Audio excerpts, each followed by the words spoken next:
This channel does not promote any violent, harmful, or illegal activities. All content provided by this channel is meant for an educational purpose only. আমাদের একজন সহকর্মী প্রবীণ কর্মকার তিনি অমুই উদ্বাস্তু বিদ্যানিকেতন জিয়াগঞ্জের একজন শিক্ষক ছিলেন, ইংরেজি শিক্ষক। তিনি গতকাল রাত 1টার সময় পরলোক গমন করেন। তার বাড়ি রঘুনাথগঞ্জে।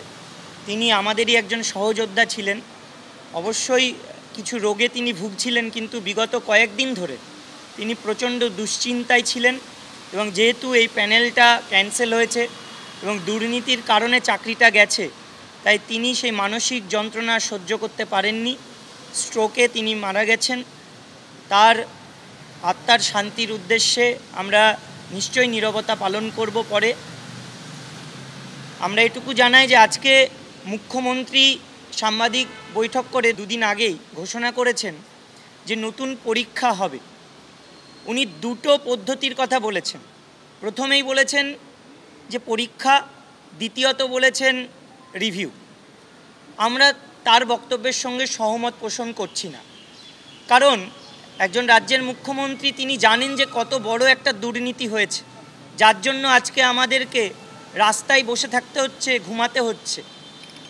ন্যায়ালয়ের দরজা বারবার খটখট করতে হচ্ছে শুধুমাত্র দুর্নীতির কারণে। কিন্তু আজকে তিনি বলছেন যে রিভিউটা 2 নম্বরে আর 1 নম্বরে পরীক্ষা।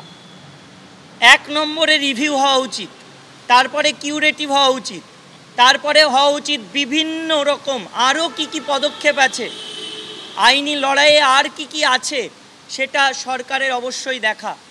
আইনি লড়াইয়ে কিভাবে আবার পরীক্ষা না দিয়ে যোগ্য যারা তাদেরকে পুনর্বহাল করা যায় সেই ব্যবস্থাই কিন্তু সরকারকে করতে হবে। কোনোভাবেই 10 বছর পরে এসে সেই মেন্টাল স্টেবিলিটি থাকে না যে স্কুলের বাচ্চাদের পড়ানোর বিষয়বস্তু একরকম আর কম্পিটিটিভ পরীক্ষায় বসার বিষয়বস্তু আর এক রকম। সেটা সবাই পারবে এমনটা নয়।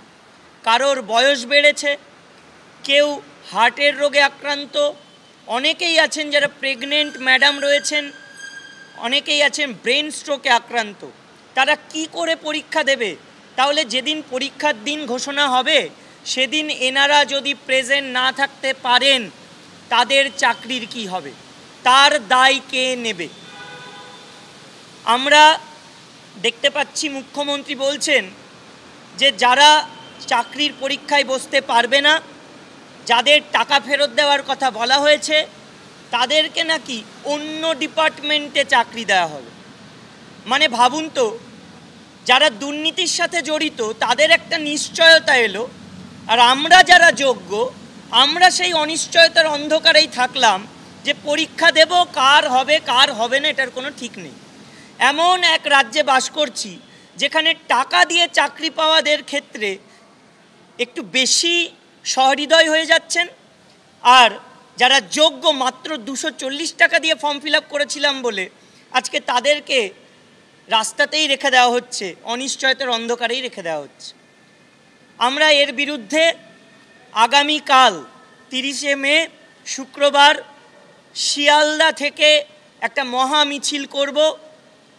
আমাদের দাবি থাকবে নবান্নে মুখ্যমন্ত্রীর সঙ্গে সাক্ষাৎ এবং পরীক্ষায় বসা নয়, পরীক্ষা ছাড়া কিভাবে যোগ্য যারা দুর্নীতির সঙ্গে যারা আপোষ করেনি তাদের চাকরিতে পুনর্বহাল করা যায়, তার জন্য কি পদক্ষেপ মাননীয় মুখ্যমন্ত্রী নিচ্ছেন, কমিশন নেবে বা রাজ্য সরকার নেবে।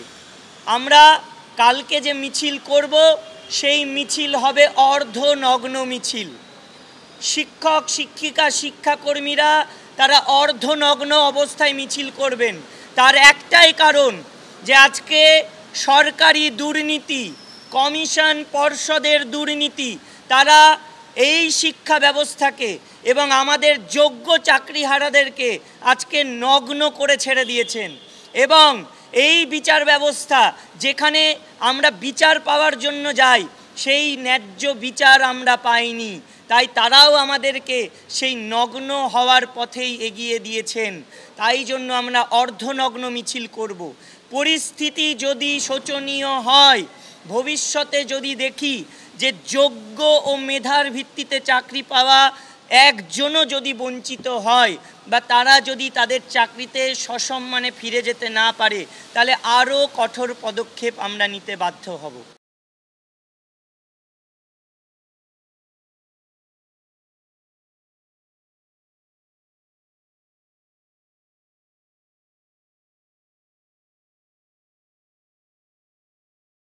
ক্লাস 10 ও ক্লাস 12 এর পরীক্ষা শেষ, রেজাল্ট আউট। এরপর কি পড়বেন, কোথায় পড়বেন, সুলুক সন্ধান এখন হাতের মুঠোয়। TV9 বাংলা এডুকেশন এক্সপো 2025, কলকাতার সবচেয়ে বড় এডুকেশন এক্সপো।